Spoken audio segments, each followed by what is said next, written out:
So hello everybody, Jamie Goddard here, and it's absolutely lovely to have you.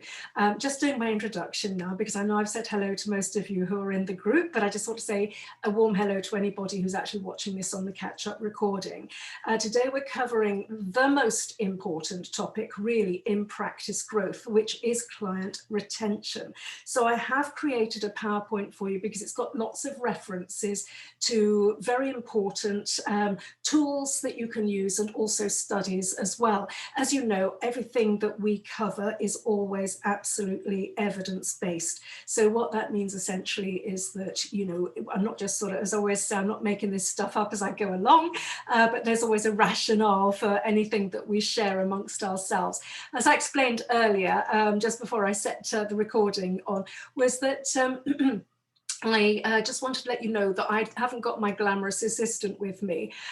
So what I'm going to do is I'll have to be letting people in as we go along. And if you could just all do me a favor as well, just by making sure that you are muted. I see a couple of people aren't, and that's fine. But when you get a chance, as soon as you get a chance, if you can actually mute yourselves, that would be really, really appreciated. So what I'm going to do is I'll start sharing my screen.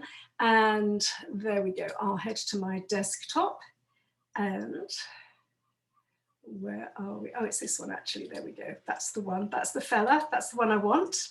Okay, lovely. So that should actually just afford us the ability to do that. Okay. Terrific. Let's get that big. My computer is running incredibly slowly today. I have no idea why, but I was speaking to somebody else and they said exactly the same thing. It's not just the connection, it's actually the computer. It's really, really strange. So anyway, no idea, but that's what's going on today. So what we're talking about today is how to retain clients to grow your business. As I said earlier, this is more important than actually getting new clients. And obviously last week we were talking about getting new clients, which is great. It's very exciting to gain new clients, but keeping clients coming back will continually result in a greater ROI or return on investment. And it actually costs you 5 to 25 times less to retain a client than it does to get a new one. What I mean is, instead of chasing your tail, recruiting new clients, consider the potential lifetime value of each client. But how do you create a client retention strategy that keeps your current clients engaged and happy and spreading the word about your amazing services? Now, let me just say at this juncture, I know that obviously I know who we've got in the room today, obviously as you all came in. So I know that we've got practitioners, but we've also got, for example, Ross, who runs beautiful retreats. We've got Jill, who works on retreats and various other bits and pieces. So, you know, you're a multitasking lady. We've got Tracy, who does incredible things with teaching and also working with clients as well. So, you know, we've got lots and lots of people who wear different hats in this group. And I know on the replay, those of you who are watching, you know, on the recording, will also be wearing many different hats. So everything, when I use the word client, what I want you to understand is that I'm not dismissing everybody else, far from it.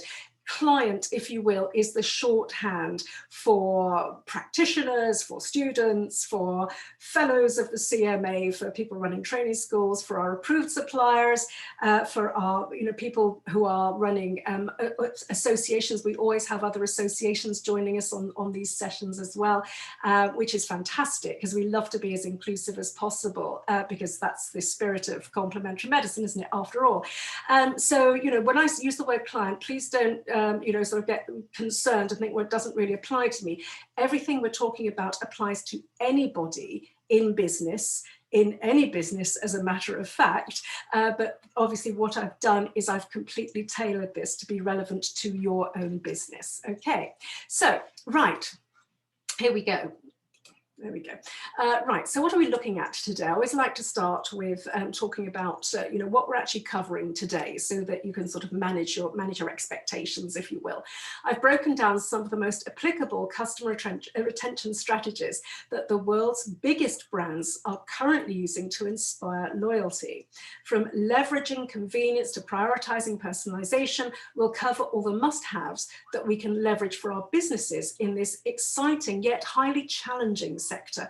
None of us are running away, I think, with the notion, I know you're all experienced, but nobody in this room is running away with the notion that complementary medicine is, you know, is easy money. You know, I don't know anybody that's ever come into the field from the perspective of, oh yeah, I'll enter that field, I'll make a ton of cash doing that. No, they don't. You know, people get into this field because they are generally speaking, extremely caring people who have probably had health or well-being challenges and had success, or seen family members having success. So you're coming at it because you know this stuff works, and you're looking at ways of taking it further out into the field. You know, my dissertation that I did for my master's, my MSc at UCLan, it was called Thriving to Practice and Practicing to Thrive, and it built on the work of doctors Jean Duckworth and Hazel Partington. And their work was just looking at homeopaths, whereas so what I did was for my study was I built on that, and I did a global study of lots and lots of different disciplines and why such a fraction of practitioners are successful, whereas most practitioners struggle. And I think it's very telling that we have what we would call in marketing a self-selected group today. And it's interesting comparing, as I said earlier before I started recording, that last week's session where we were talking about how to get new clients, which is all rah, rah, rah, very exciting. We had literally hundreds and hundreds of people signed up for that one, whereas this session is a lot less sexy because it's sort of like, oh, you know, existing clients, and that's kind of boring, isn't it? You know, it hasn't got that pizzazz of, oh, happy days, I've got a new client, hey, you know, skip down the road. But the point is, it's so much better. And if you don't leverage your existing clients, then you haven't got a business, plain and simple. So that's really what we're talking about today. So big kudos to all of you here, because obviously, you know, you understand the rationale behind what we're talking about today. So I'm really super glad you're here. Everything I'm covering today, as I said earlier, is equally applicable to practitioners, students, schools, retreat owners, associations, and of course our wonderful CMA approved suppliers. And I know we've got a couple in the group today, which is brilliant to see you. So what we're covering to get you up and running with this vital business growth strategy, we're going to track and analyze something called churn metrics, which I'll come on to in a sec. We're going to implement a client feedback loop. We're going to maintain customer communication calendar. We're going to send a practice school retreat newsletter. We're going to look at starting a client education program and how to build trust with your customers.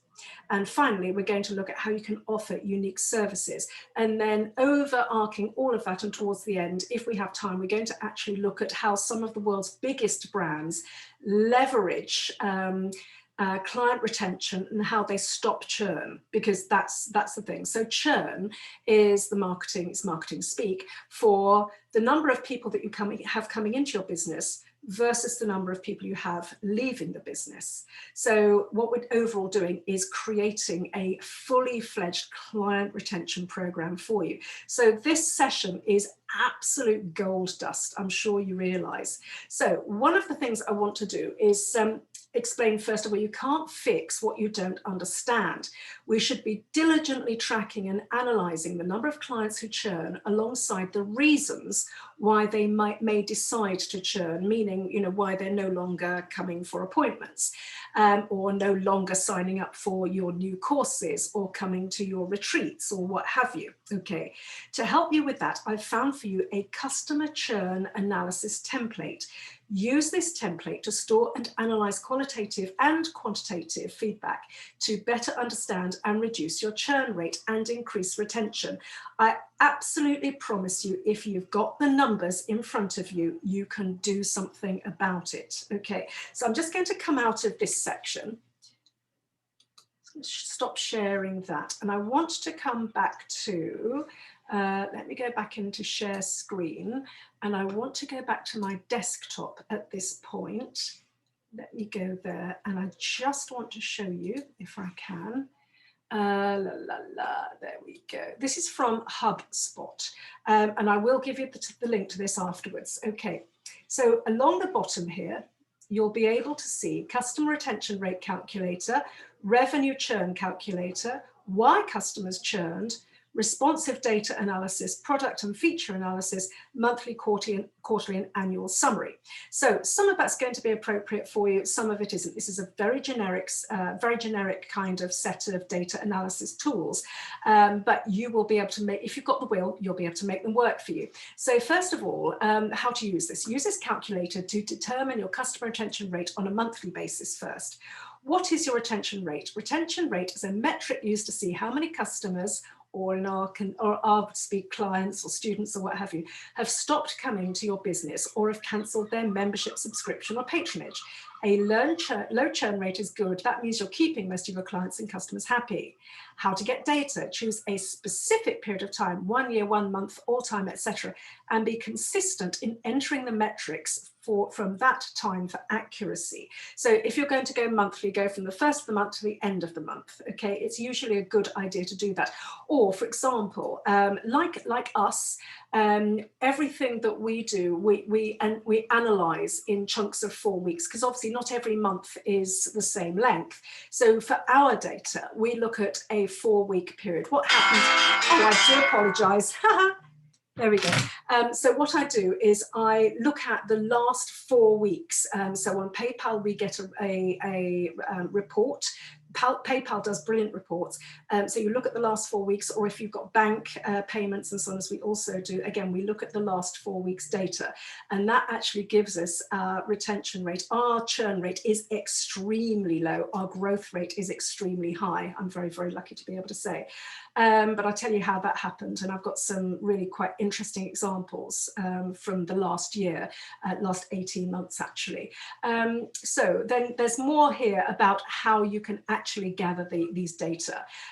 So you in these fields, your customers at the start of the period, customers at the end of the period, new customers acquired in this period, and that then actually magically gives you your retention rate. And then you've got things like your revenue churn. So this is revenue, okay, revenue churn. Then you've got data about why customers churned. Now here you've actually got even form letters, email templates that you can send out. I mean, we do, if somebody just says, you know, really love being at the CMA, but I've got to leave, we'll always say, well, why? Not sort of in an aggressive way, but we always explain that, you know, if they have the time to get back to us, it would be hugely appreciated, because it may well help us to improve our services for other clients like them in the future. And it's really, really valuable to us. So, you know, so we do sort of phrase it very nicely, and we do get a lot of really, really helpful response. Generally speaking, it's people, you know, perhaps leaving the profession or moving or what have you. So that's usually it. So let me stop that, and I'm just going to come back to sharing this, going back to our presentation. Do you feel, before I do you feel that that's useful, that calculator? Give me a thumbs up if you feel that's something great that you might be able to. I mean, you'll need to look at it. Obviously, I appreciate, I've just given you a quick flash of it, but my goodness, I was so impressed when I saw that. It's well worth checking out HubSpot, and I'll make sure you have the link available afterwards. Okay, so what we want to do is to implement even a customer feedback loop. Pray tell, what is that? I hear you ask. Well, it's hard to improve your business if you don't know how your clients feel about it. To start retaining clients, you need a process for obtaining their feedback. This is where customer feedback loop comes in. It provides a system for collecting, analyzing, and utilizing data. There are a few ways to collect customer feedback. The most common way is with a survey, for example. Now we use MailChimp because it's just really, really easy, and it has surveys available, and they're very, very flexible and very changeable, and so we find them very easy to use, and we get good data from that. Once you've gathered data, you should analyze your survey results by looking for trends in customer behavior and other areas to enhance your client experience. So if you're getting a lot of feedback, positive feedback, saying, oh yeah, you know, I really love the way you do this, and you get several clients actually saying that, look at who those clients are. I'm going to just mention Pareto's principle right now. Remember that the top 20% of your clients will actually be responsible for bringing in at least 80% of your revenue. I'm just going to let some more people in. There we go. All right, take that out of there.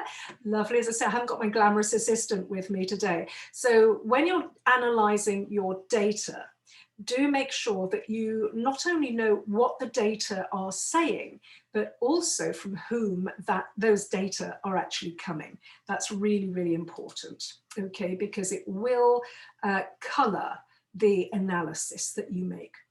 Now, the next thing we can do is to maintain a customer communication calendar. Even if your clients aren't reaching out with feedback, you must be proactive in communicating with them. If clients haven't interacted with you for a while, reach out and re-establish your relationship. Consider adopting a communication calendar to manage customer engagements and create opportunities to upsell and cross-sell. I'm just going to go back a sec. So upsell, cross-sell, just let's talk about what those sorts of things might be if you're a practitioner. Well, obviously, you know, most of us practice more than one discipline, or some of us have wonderful products. For example, Tracy, with your homeopathic tarot cards, which are absolutely stunningly beautiful. I thoroughly recommend them. So, you know, if you want to, I'm sure Tracy can let us know in the chat about how to access those and what they're all about. But, you know, if you've got other things, other strings to your bow that can actually bring extra income into your business, that is an upsell or a cross-sell. They're very similar, actually. So, you know, just kind of think creatively about other things that you could actually bring in to the practice or the school or wherever. So for example, if you're teaching courses, you know, so you're teaching one course, is there another course that those people might actually be really interested in? If so, then by all means, let them know about it. You're not being pushy, you're not being braggy, but the point is, if somebody's really had benefit from something that you're doing, then for goodness sake, you know, whilst you've got them there chomping at the bit, it's almost like you're duty bound to actually be able to offer them something else that might also help them. So, you know, you're not being pushy. I know it's really difficult for us, especially if those of you who are sort of, those, I should say, those of us who are, you know, British born and bred, you know, we're sort of very backward in coming forward and don't like to sort of even appear to be pushy in any way, but by goodness, you know, you've got to remember the benefit and the transformation that you do provide. Okay, it's really important. So a communication calendar is a chart that keeps track of client communication. It tells you the last time that a client has reached out, and this then alerts you when existing clients haven't interacted with your brand. So there are various ways of doing this. There are online communication calendars, or you could simply make your own and just, you know, make a list of all of your clients and then just kind of talk, you know, just diary when you last actually heard from them, and you'll start to see patterns. And if people haven't reached out for some time, then by all means reach out to them, and I'll explain various methods for doing so in just a sec. It makes it easy if you create a customer communication calendar.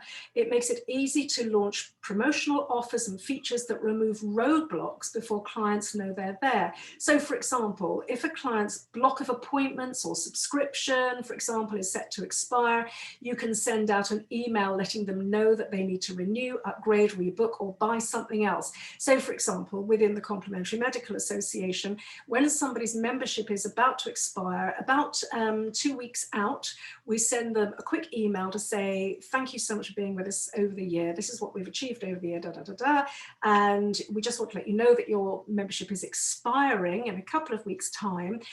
We've got some wonderful new membership benefits that we notice that you haven't yet taken advantage of. This is why it's important to keep a calendar, so you know who has and who hasn't taken advantage of whichever benefits that, you know, you're offering. So just want to remind you that these are available to you. We'd love for you to renew, blah blah, and so on and so forth, and it works brilliantly. So, you know, do please look at this very carefully because it truly helps. What about sending a newsletter? This is something that we find spectacularly amazing for client retention, but also, or I should say member retention, but also for actually new a new member acquisition as well, funnily enough. So this has a dual purpose, and it will do for you. So we don't just reserve the CMA newsletter for our existing members. It's actually available to everybody. And for us, when people see how much amazing content we put in the newsletter, they then go, oh, well, actually, that's a pretty amazing organization. I think I'll jump on board with them. So that's been absolutely brilliant for us. So as you know, that's sort of how it looks. And then you scroll down and you've got all sorts of wonderful articles and offers and this, that, and the other.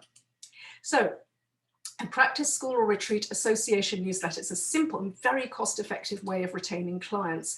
You can use email automation to send updates or offers to all of your clients at once. You can also batch create them and set them to send at a particular time, thus saving you time and headaches. So you can actually, if you're not like what we do in the CMA is that we pride ourselves on scooping the mainstream media. So because we've got access to embargoed health and well-being stories, articles, news items and so on. So we get behind the scenes privileged access, and these stories are always embargoed by the research outlet or the news outlet until a certain time.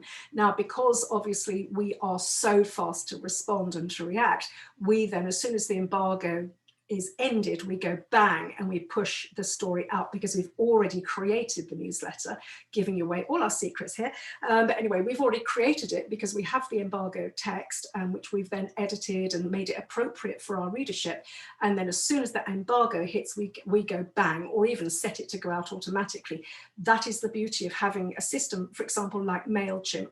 There are various others out there, Constant Contact and so on, but MailChimp we're finding is inexpensive. Well, I say inexpensive. For most people, it's inexpensive. We're spending about £500 a month to £1,000 a month because obviously we have many tens of thousands of members. So, you know, that is, yeah, I mean, you know, for us, it's still reasonable, but, you know, for us, it's not cheap. Even though they're simple, newsletters can remind clients of your brand every time they open their inbox. The next thing you also need to bear in mind is that it's incredibly important to start a customer education program. A client education program demonstrates a long-term investment in your client base. Informed clients make better clients with greater compliance to your protocols, for example, and a much higher likelihood of wanting to utilize any other services you might offer. All of this creates loyalty and increases revenue overall. And of course, something you have to think about is, you know, we were talking about earlier on about chasing our tails, just wanting to recruit, you know, the glamour and excitement of getting a new client. Well, the point is, yes, that is great. It is exciting. It's always nice. Always nice to see new faces in our practice, in our colleges, in our schools, at our retreats or what have you. But the point is actually more important is client retention, because we've got to think about the lifetime value of each client we have. And when you start thinking in those terms, the numbers become very, very different indeed. So again, as I was also saying, you know, it's not just a case of retaining the client and seeing them for repeated, let's say, appointments, but also, you know, is there something else that you can do with them? Can you educate them? Is there anything else that you can produce? You know, how can you package aromatherapy oils or balms or something like that? Could you maybe think about creating online courses for them? As you know, I've made a video on exactly that, and that's over on the Complementary Medical Association YouTube channel. What else could you do to educate them? You know, there's just so much. This is just the tip of the iceberg. So I'm just giving you some little kind of hints to hopefully percolate in your subconscious. You know, you'll have a light bulb moment, go, oh yeah, actually, do you know what? I could do this. So the next thing that's so crucial is building trust with your customers. Two things are true when it comes to building trust between your business and your clients. Don't assume that they trust you because they buy from you.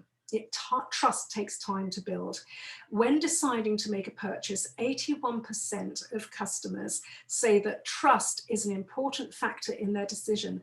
Building trust isn't a one-size-fits-all tactic that any business can implement overnight.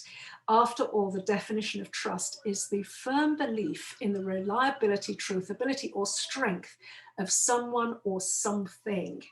Reliability is a key factor in building trust, so your practice should be consistent in delivering value to your clients. Now, that term value is an interesting one because it means different things to different people in different situations. So again, it's about taking the time to really drill down to know exactly what it is that you're offering and exactly what the transformation is you provide. So I'm not talking about transformation in terms of being a fairy godmother and waving my magic wand and poof, you're suddenly Cinderella going off to the ball in the pumpkin that's now a carriage. No, it's actually, what is the transformation? Well, obviously, you know, if you're teaching courses, the transformation is that you take your student from here to know, from not knowing really nothing to actually being a fully fledged practitioner, for example. Okay, so that's a massive transformation. If you're a practitioner, somebody comes to see you from head to toe, you know, with head to toe eczema, and they're in an absolutely horrific place, and you work with them, you treat them, and then their eczema has cleared, they're doing really well. That's the transformation you've provided. So it's moving your client from A to B.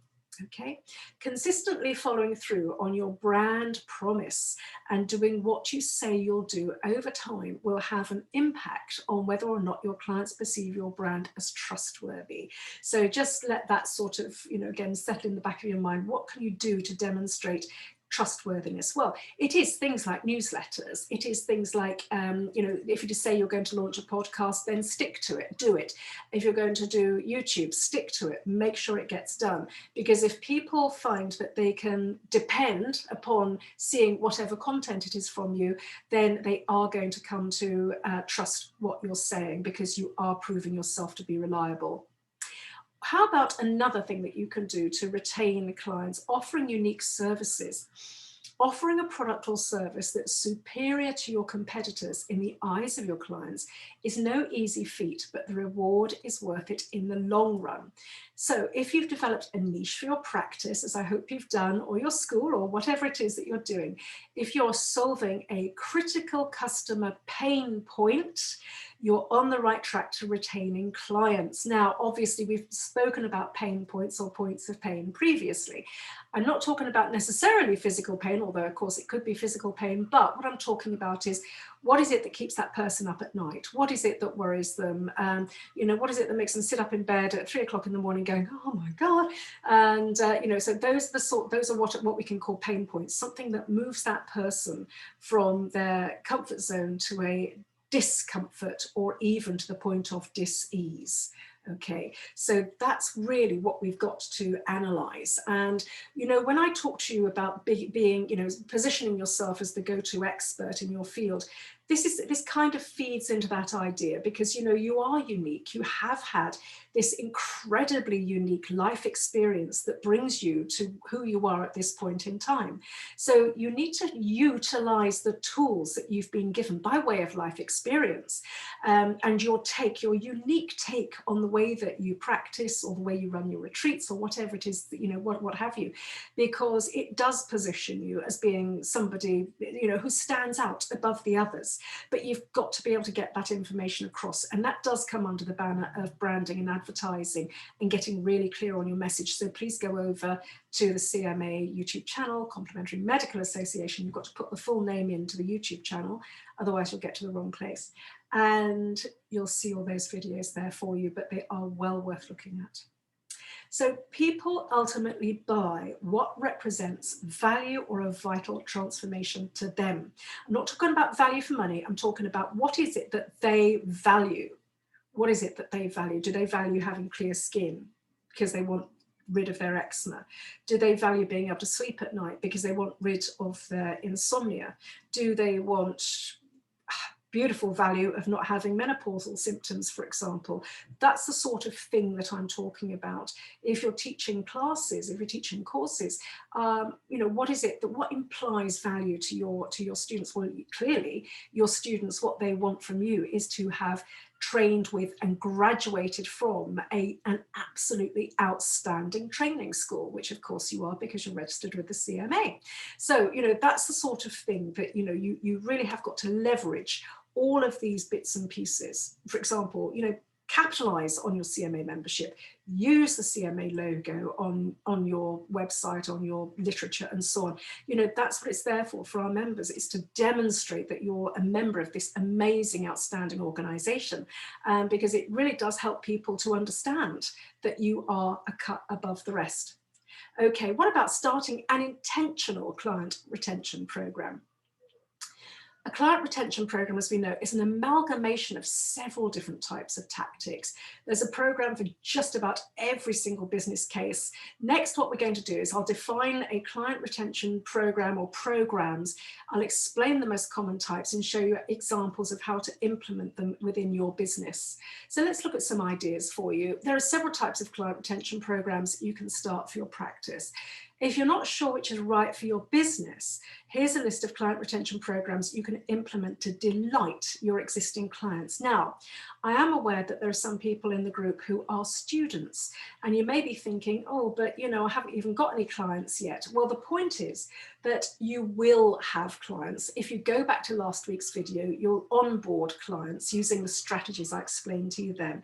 And then once you've got a client, you've got an existing client. So, you will be able to actually, sort of build your practice pretty quickly and then capitalize on these existing clients. But also don't forget that if you, when you're going through your training, you will inevitably have had to work with other people in order to be able to practice your discipline, to be in supervision and so on and so forth.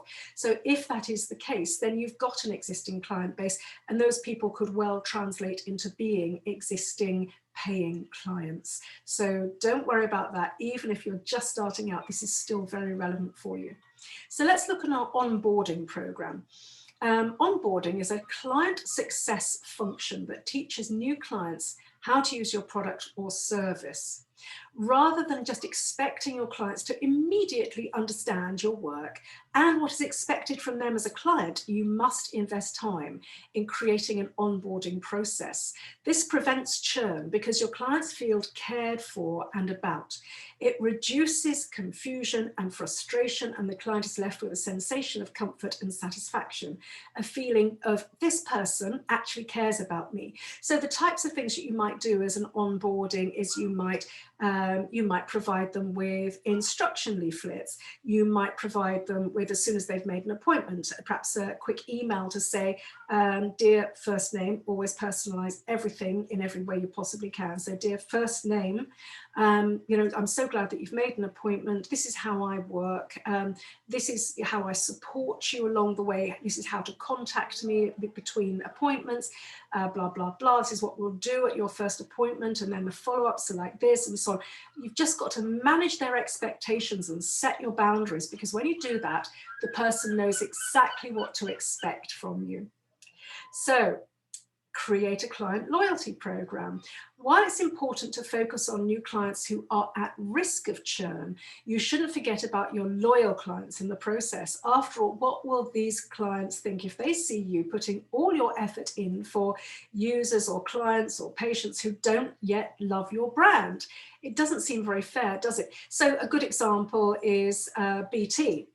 BT have all these fantastic offers for new customers. But if you're a loyal customer who's been with BT for many, many years, well, don't you expect to get anything nice from them, because they just basically don't care. It's also a little bit like car insurance, isn't it? You join a car insurance policy because you shop around, you do your comparison shopping, and then you take your policy out, and then it renews it next year, and it's £200 or £300 more. You've not had a prang in the last year. Why has it gone up? So then you've got to do your comparison shopping again. Now, actually, there has been a bit of an outcry, even at governmental level, but I don't know how much good that's going to do for obvious reasons. They're all a bit incompetent, aren't they? So anyway, yeah, I find that very, very frustrating. I think we should reward loyalty. I think it's absolutely crucial. So, that I think is something you've got to figure out a way of getting into your practice. So Your client loyalty program should reward your existing clients for their continued commitment. The more they keep appointments and interact with your business, the more they're rewarded. This keeps clients happy because they're getting more from the experience than just your product or your service.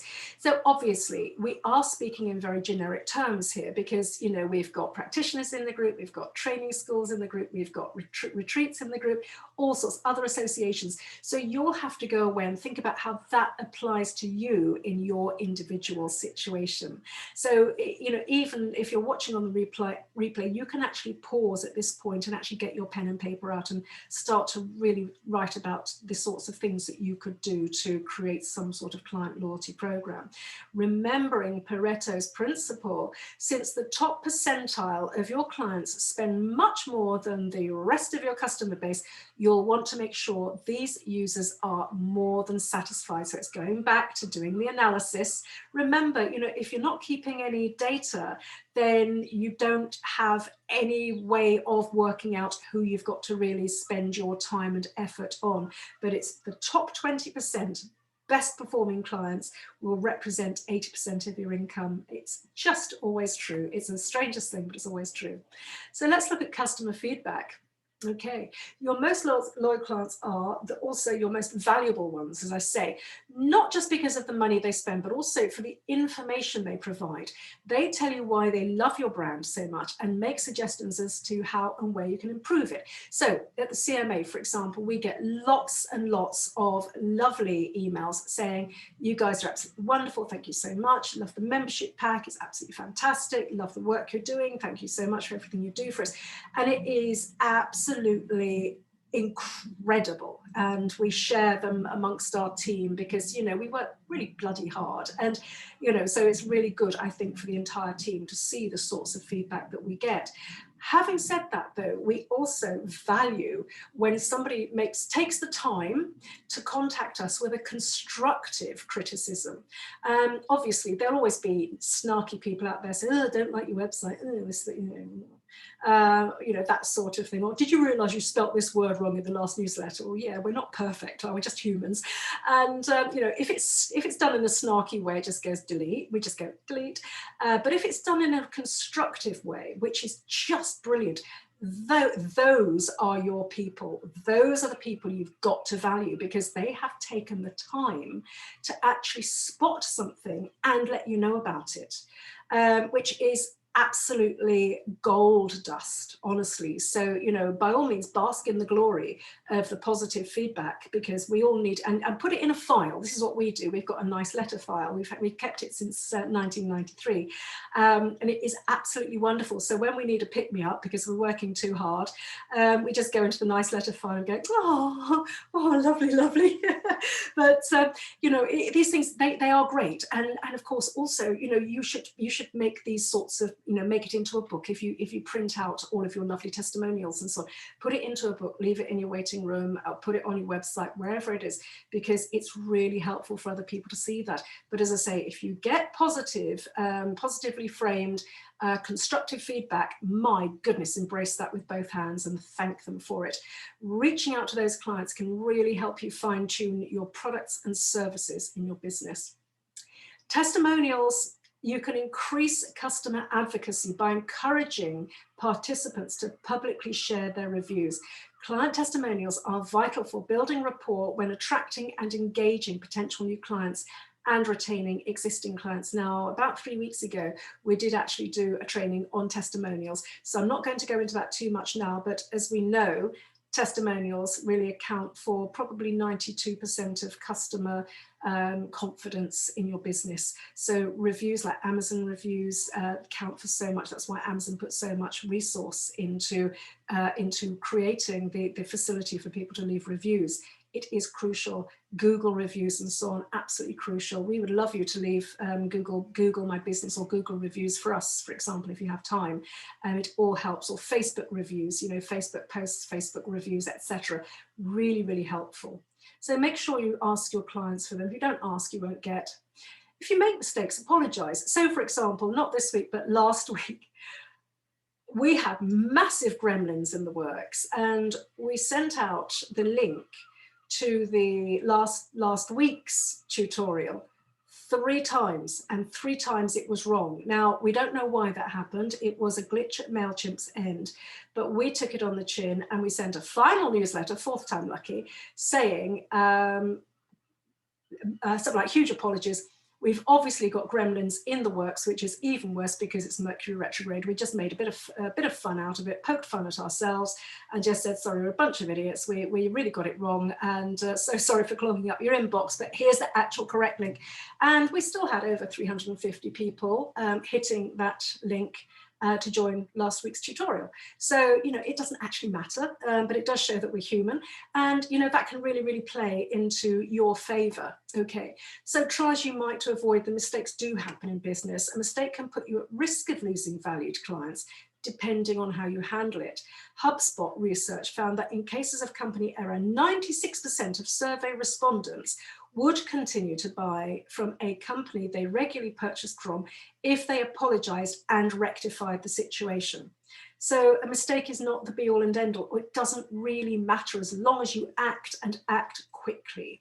So what it means is that you need to develop a plan for the absolute inevitability of a mistake and plan for how to solve it promptly, apologize honestly, and move forward to retain your loyal clients. Inspire with a mission. So we're now going to look at some massive worldwide brands and look at what we can learn from them in order for us to be able to massively and effectively do client retention. Sometimes a brand inspires loyalty, not only through tactics and systems, but through what it stands for. If you've ever watched Simon Sinek's TED Talk, Start With Why, you probably already know a thing or two about the importance of having a mission or a reason why. Tom's, they're a shoe manufacturer. They've built their entire business model around making the world a better place. The way it does this is in its 1-for-1 policy. For every pair of shoes that are purchased, it gives a pair to people in need, thus far donating over 60 million pairs of new shoes. As consumers, we're focused on the altruistic and environmental effects that our buying habits have beyond consumption. Doing good is becoming more and more important to us. This doesn't mean you should build your marketing around an altruistic message just for the sake of it. The lesson is in finding something that people care about and positioning your brand around it, if appropriate. So, for example, with the CMA, we don't position ourselves around one particular altruistic message. We will pick up altruistic messages and publicize them throughout the year. So, for example, this month is Pride Month, so that's why we've got the rainbow background to the CMA newsletter header. And, you know, various other, you know, so we'll always align ourselves with causes that we believe in, and it genuinely comes from our hearts. It's not something trendy, it's not bandwagon jumping. We just, you know, we do believe in inclusivity and supporting people less fortunate than ourselves. And so that's something, again, that is very much in keeping with the CMA brand, because, you know, because we're a non-profit, we welcome everybody, including other associations. You know, we don't believe in competitors. We believe that we're all in this together and we'll do whatever we can to help everybody. So that's where our brand, if you like, is coming from. It's all about inclusivity in every respect. Empower your customers with convenience. Let's look at Starbucks. Yeah, right, okay. You know, I'm just talking about them from a branding and how clever they are perspective, not from whether we like any of these brands. We've got some real doozies here for you. So, you know, but we can learn from these people. The Coffee Goliath, Starbucks, has always been innovative with its marketing, especially in the customer acquisition department. In the early days, Starbucks founders Zev Siegel, Jerry Baldwin, and Gordon Boker focused on the sounds and smells inside their shops in order to provide a delightful customer experience. Whether you believe that's delightful or not is neither here nor there, because it was at the time, back in the day. But to grow, they had to get innovative. One of their most innovative customer retention moves is the mobile order and pay feature within the app. Thanks to the feature, customers can order their coffee before they even arrive at the shop. Now, obviously, we can't do that, but just have a think about, what could I possibly do that would make things more convenient for my clients? What could I offer them that greatly speeds up the booking process. For example, maybe you want to get a Calendly calendar or one of the various practice booking calendars, things like that. You simply send the customer or the client a link and they get into your diary and they go bang, and they've booked with you. It's little touches like that, rather than have to go back and forward on the phone and compare diaries and so on and so forth. And of course, you know, in a completely non-altruistic manner, that massively improves your time because you're not having to go back and forth with the client to get them booked in. So, you know, those are the sorts of things I'm talking about. What can you do for convenience? Could you even think about creating some sort of an app that would enable people to do repeat things with you?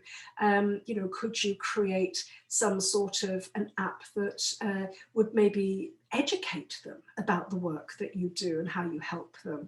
There's so many interesting things and opportunities that you could really get creative with. The simplest takeaway though here is make your products and services as accessible as possible.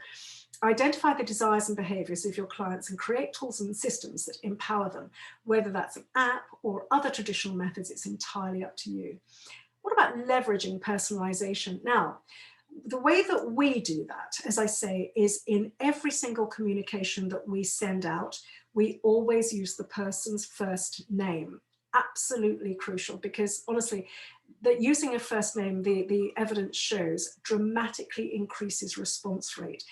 So we've been doing an experiment recently with MailChimp, whereby they've just set it up. So it's a new development for them, whereby in the subject line in an email, you can actually put the person's first name in that subject line. So instead of saying, here's your CMA newsletter, like, who cares? It's something like, hi Tracy, here's your CMA newsletter, or hi Ross, here's the latest breaking global health news, or hi Jill, this is what's happening this week in complementary medicine. You know, so we're always using the person's first name, and you know, I love it because the thing is, it's not phony, it's not cheesy. It's the thing about it is that because of the type of organization we are, so we're all practitioners.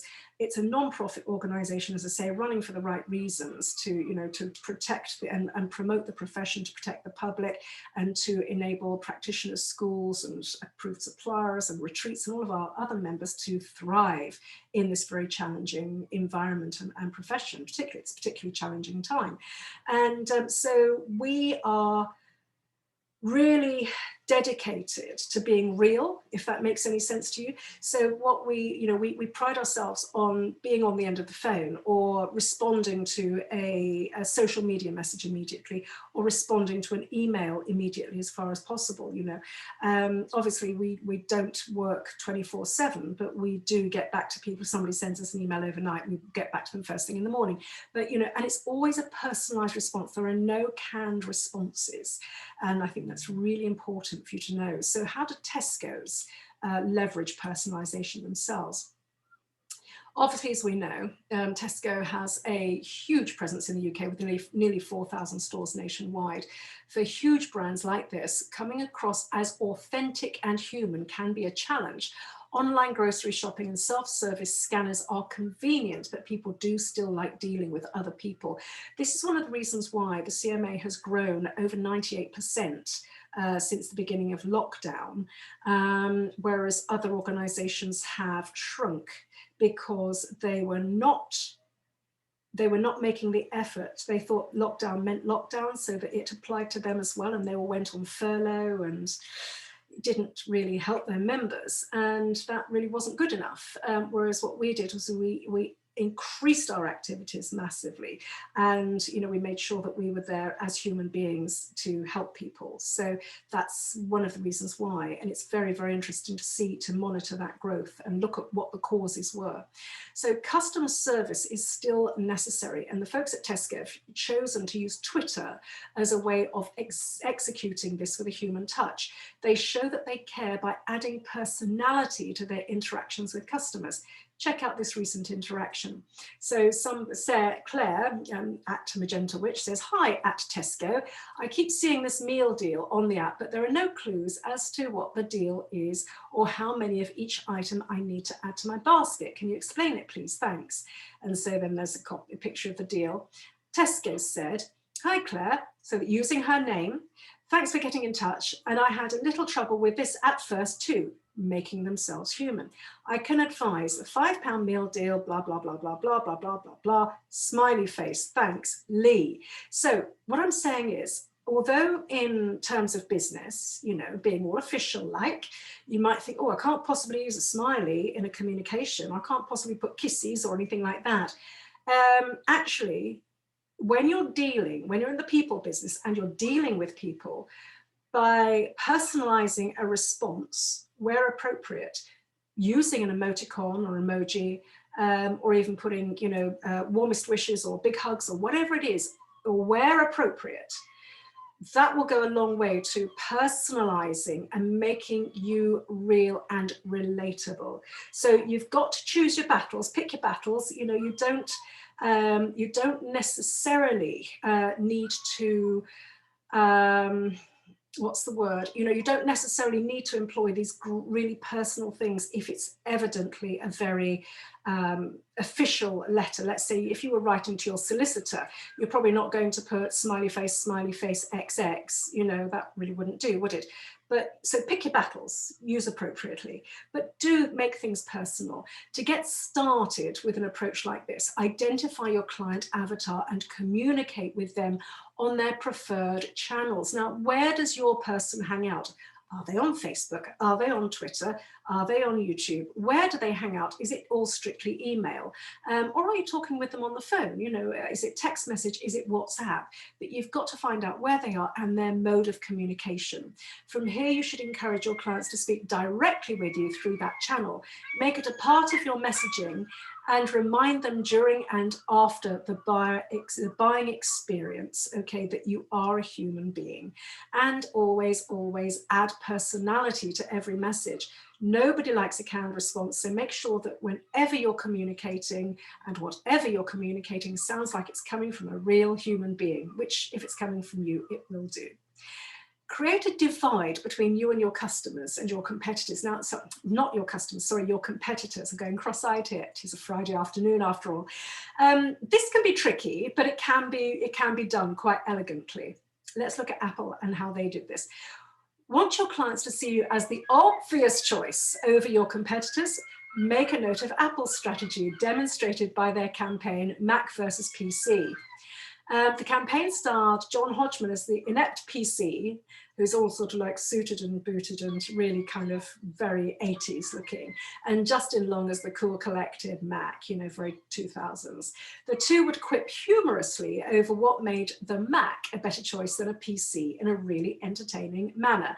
I don't know how many of you will have seen that ad, but there is a link to it there if you ever want to watch it. So this guy here, he's as you can see, he's, you know, he just kind of looks a bit, well, yeah, a bit beige.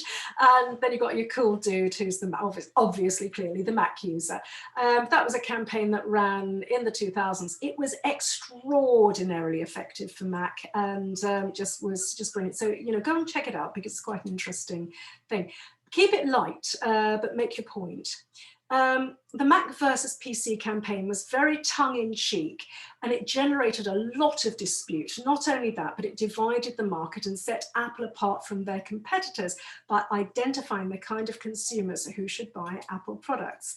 Sticking true to who you are as a brand shows integrity and it makes it easier to attract customers that might just become your strongest brand advocates. So how would we do something like that in complementary medicine? Well, you wouldn't say, well, here's me and I'm so much better than Mary down the road, because that would just come across as being really tacky and it wouldn't work in our profession at all. In fact, it would turn people off and that's the last thing we want to do.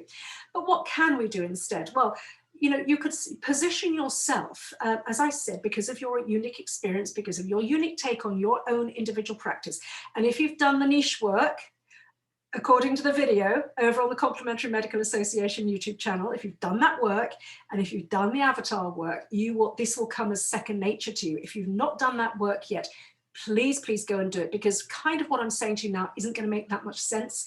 If you've already done those videos then and worked through them properly, then this will make sense to you, and you'll know that it's very, very easy to set yourself apart from the competition. Now, the competitors are all the other homeopaths, nutritionists, reflexologists out there, plus also your other competitors, let's not forget, is the doctor's surgery, for example. Okay, now I'm not saying for 1 minute, and please don't run away with the idea that I'm saying that what we're offering is alternative medicine, i.e. an alternative to what's offered by conventional medicine. Clearly, we're not an alternative. We are complementary too. But the point is that wouldn't it be wonderful if people came to see us as a first resort? And we're all experts and professionals in the field. We know when to refer to doctors should that client need to go to the doctors because they've got some bizarre acute problem that only a conventional doctor can sort out. But wouldn't it be magical if they could come to us and have our treatments, our lifestyle strategies before they actually got sick in the first place?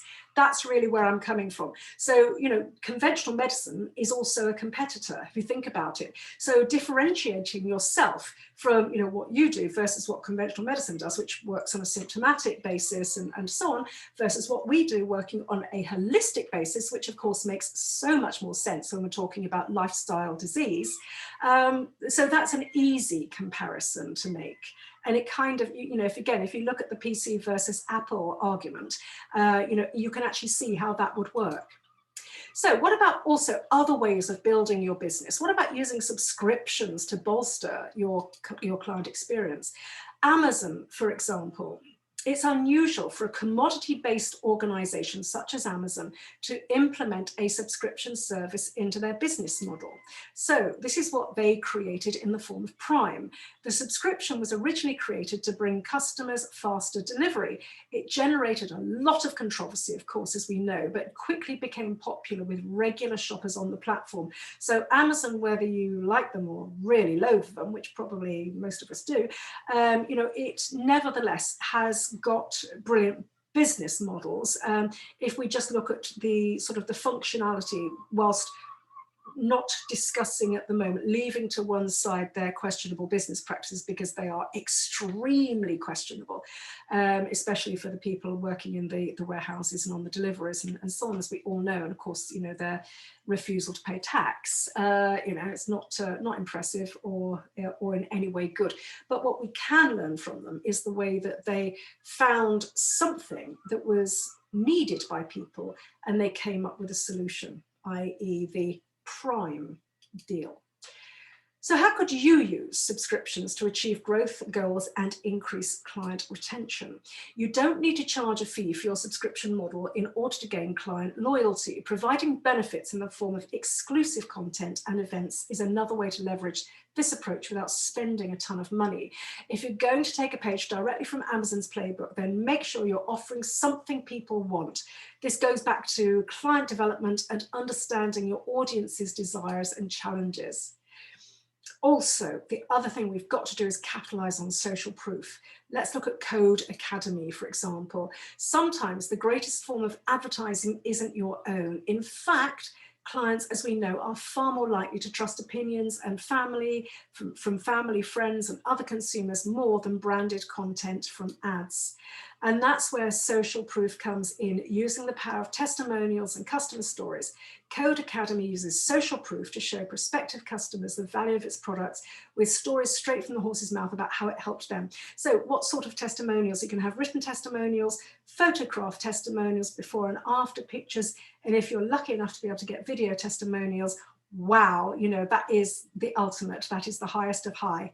So see what you can do as far as getting testimonials is concerned.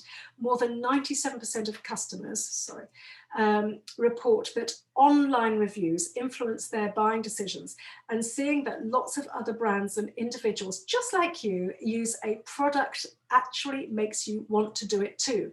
It's due to a neurological kind of, psychoneurological imperative of conformity, which also is part of fear of missing out. We are hardwired to need to conform. It's an adaptive, well, it's an adaptation that we've needed to create as human beings in order to conform so we don't get kicked out by the tribe. Because if, you know, sort of when back in the caveman days, or cavewoman days, you know, if you got kicked out by the tribe, you weren't going to survive. So conformity is absolutely crucial to you know, to us as human beings. It's a very strange thing. It's a very, very powerful fear of missing out, and conformity is a very powerful marketing and retention tactic. I'm not talking about manipulating your clients, but, you know, by using social proof, by using your testimonials, what you're saying there is that, well, look, here's all these other people who are benefiting from my services, you know, and they're just like you. Why wouldn't you? So using client testimonials and information to attract new clients and to convince existing ones to stick around or even upgrade their services. Highlight loyal clients where appropriate and their stories on your website or your social media networks and share their successes. Have you got any client stories, like case studies, that you could use? Case studies are the best of the best. And if you can get a video case study, so much the better. Your practice is made, I promise you. Educate. Could you run courses that are directly relevant to your client base? Could you consider books, ebooks, podcasts, vlogging, and more? Don't forget, I've made videos for you on all of those. The only one I haven't done is podcasts, because I haven't got a podcast, I haven't got time to do a podcast. I personally don't think that my audience is hanging out listening to podcasts necessarily. So, you know, that's the only reason I've not made a podcast video for you, but everything else I've made for you. All the videos are over at the Complementary Medical Association YouTube channel. And an informed client, after all, is a loyal client, and they're far, far, far more likely to adhere to your protocols and the work that you're doing with them. Finally, surprise and delight. Chewy is a brand, pet food. People are passionate about how much they love their pets. Pet supply e-commerce company Chewy knows its customers love their pets. It also knows that they can buy pet food and supplies from a variety of companies, including Amazon, for very similar prices. So it uses the principle of surprise reciprocity to delight its customers with spur-of-the-moment gifts and cards for their pets. These surprises don't need to be big or expensive, but they're memorable to the customers by demonstrating care for their fur children. For example, the example we're coming up to below is a painting Chewy had commissioned of a customer's pet. Other ideas could be a handwritten thank you letter or free samples of new products, that sort of thing. So it's amazing. I don't even know how this company would have been able to create a beautiful picture of this person's pet, but possibly they did it digitally.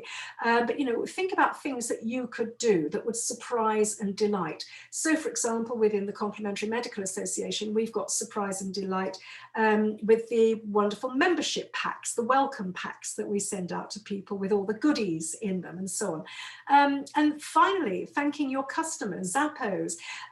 This is another very, very huge, massive brand. To the point above, taking the time to say thank you to your customers or your clients outside of an email campaign or a customer purchase goes a long way towards building a brand that's lovable and memorable. Clothing and shoe e-commerce site Zappos is well known for its excellent customer service, including its efforts to show customers how much they care by saying thank you and sending gifts. In fact, Zappos even has an office-wide tally of how many gifts and surprises have been sent to customers during the previous month to make sure the whole team is doing their part to show customers how much they're appreciated. So they're actually gamifying their internal operations by sort of almost making it a competition as to who has sent the number, you know, the highest number of handwritten notes. Now, it's a very interesting, so just to finish that thought, saying thank you is a simple customer retention technique, but an effective one that distinguishes faceless websites from beloved brands. Now, just before Roberta went off and had to step down to sort out this health thing that's happening, we were just about to launch a new initiative, and I was going to trial it with my brand, with the JamieGoddard.com brand, so all my rewind your body clock stuff and so on and so forth. And anyway, it's, would you believe, it's a system that hooks up to your MailChimp account. And every time you get a new subscriber, oh, I think actually that's us. Oh, that's all my contact details. I just put that there to remind you, if you're ever doing a public talk or something like that, then you always need your details up on the screen behind you when you're giving your closing notes. Right, just let me come back to you. Okay, so what I was going to say was, yes, this incredible thing. So it hooks into, if you have a MailChimp account, it actually hooks into MailChimp. Every time you get a new client, it sends you an email with the client's details. You press a button and it enables you to jump on, and you can do this on your mobile. You jump on board and you record on the fly a welcome message to that new client. From you to them, it goes straight into their email inbox. Now, I think that is absolutely brilliant for client retention. Obviously, it would increase your busyness, but it will increase your business as well. It is a brilliant, brilliant system. And I, of course, for the life of me, because it came through about 2.5 months ago, because Roberta went off at the end of March. And so, you know, we've been obviously busy recruiting and actually, you know, redistributing work and so on within the CMA. So I've not had a chance to trial it. They gave me a free 14-day trial. I was just about to start trialing it, and then everything went. So I wrote to them, I said, sorry guys, I signed up for the free trial, but I haven't been able to do this. I won't be able to do it for at least a couple of months, but I'm going to start doing that with my group. And then within the CMA, we're getting about 25 to 30 new members every single week. And I don't think it's that much of a difficulty for me and the team to be able to jump on and just send a quick video message. Now, I don't know about you, but I'm just wondering what you think about that. And it really is just a case of saying something along the lines of, hello there, thank you so much for signing up for your appointment. Let's say if they've booked with you through Calendly or something like that. I'm really looking forward to seeing you. By the way, I've just sent you an email to explain to you exactly how I work, exactly what the parameters are. But, you know, if you need to get hold of me at all, then here's how you contact me. Very, very short and sweet. And you can batch them as well. You don't have to do them on the fly as they come through. Nice if you can, because if somebody signs up for something, you're then pinging a message back to them at sort of the moment of, if you like, maximum happiness. And if you do so, then that's when, you know, they really will be like, wow, this person's really actually interested. So let's have a little look at the comments. Hi everybody, lovely to see you. So Rita says it's very effective. Personally, I'm seriously thinking of joining after I see the results of my wellbeing coaching course soon. Although I'm not a member yet, I feel already involved. Absolutely, Rita. Yes, it would be so lovely to have you. And you'll be part of our Maltese clan because you're in Malta, aren't you? So yeah. Tracy says, if anybody's interested, yes, please do check out Tracy's homeopathic tarot decks. They're £24. It's Earthy Art Tarot at hotmail.com. That's our lovely Tracy. Can you give us all a wave so everybody knows who you are? That's great. Yes, Tracy's just one of our treasured people, and you've been with us for such a long time. Lynn, hello, Lynn. Lynn, every client will tell you 10 people. You need to control whether what they say is good or bad. Wow, actually, Lynn, that is brilliant. It's absolutely, completely and utterly true. Yes, you're right. I think that's absolutely fantastic. Thank you, everybody. Janet says, I really like the sound of that. I don't know what that was, Janet, but anyway, but I'm glad you like the sound of it, whatever it was. So anybody, have we got, Barbara says, really helpful tutorial. Thank you, Barbara. That's really lovely. I'm glad this has been useful. It really is even more important than getting new clients, as I said to you at the top of the session. Are there any more clients? I'm aware that we're coming up to 4:10, so that's UK time. So are there any other questions? Anything else that, you know, you can unmute yourself if you would like to do so. If not, I shall just sit for a moment, and you're very welcome, Helen. Helen says, thank you, Janie, really useful. Okay, great. I know there's lots of food for thought there. You know, obviously I made this deliberately very, very generic for you, but I do know that there's an awful lot in there that is going to be stuff that you can take away and actually really analyze. And don't forget, I will be making you that the link to that HubSpot what you call it, I suppose actually it's a Google spreadsheet. I'll be making a link to that available to you as well. You do have to sign up for it, but personally I think it's brilliant. It's well worth doing. We keep a tight rein on our retention and our churn here at the CMA, and I'm going to start using those because I think that's an even easier way of doing it. Right, okay, that's fine, Barbara. I know you've got to go. That's no problem at all. Janet says, thank you. I love these masterclasses so much invaluable information. Thank you so much. That's lovely. Thank you, Ross. Great tutorial. Always such a wealth of information. That's absolutely lovely. Thank you so much. Okay, everybody. Well, look, let's let you get on with the rest of your Friday. And I cannot thank you enough for being with me. It's just such a pleasure to see you. And thank you so much for all the beautiful work you do out in the world. Really is appreciated. Bye-bye, everybody. Take care. All the best.